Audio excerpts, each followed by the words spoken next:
there. Could you describe briefly what you made for us? Okay. Sorry. Again, or? Yeah. Okay. I'm Sonia. I've been working on my graduation project here with Al, which ended up being Clevy Click Factory.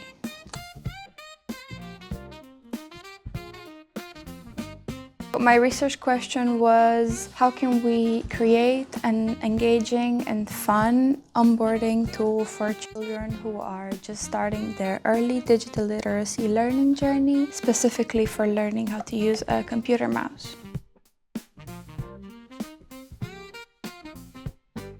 It started mainly with desk research, then actual user research, which included empathy interviews, focus groups, direct co-creation workshop with children where we drew together and we brainstormed different game concepts together. Then I started working on an actual solution, drawing the assets, coding the game mechanics, designing the levels of the game and the mini game so that it actually improves their computer mouse skills.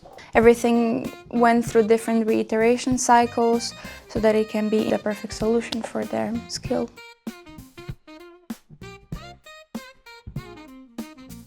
The end result is Clevy Click Factory, a game which consists of 5 mini-games. It addresses every button of the Clevy Kids mouse. What it aims to do is to challenge the children to use the computer mouse in a fun digital environment that's very forgiving and encourages trial and error.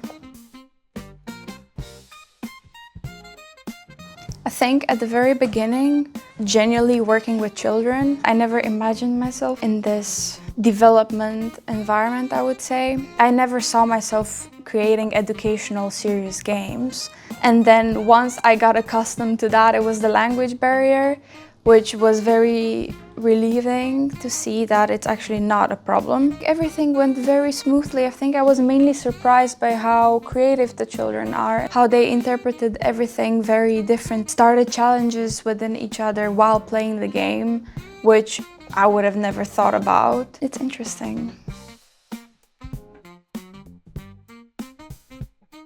For sure, from coming up with the main character, which I never thought it was gonna be a monkey. There was this focus group that I had one time and all the kids drew something. Mostly what felt like it was best fitting with the theme, tone and the mood of the game was the monkey. Never thought of that, it was thanks to a child.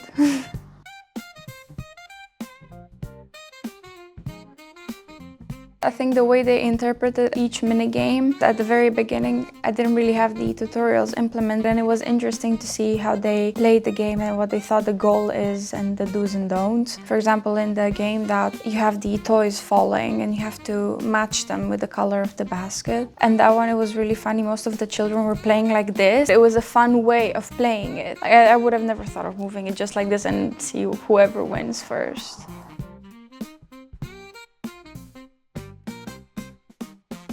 The most unique part of this game is the reward system, which is the sticker album, designed with what the teacher's feedback was. This game, it started with progress bars, and I, at that time, was thinking, oh, maybe we should have a leaderboard or points, but that wouldn't really work because it would become very competitive and frustrating and would also create these imbalances between children, especially in classroom settings. I ended up with this sticker album that I designed together with the children and the teacher that I collaborated with. So yeah, that's something very unique and personal to the game.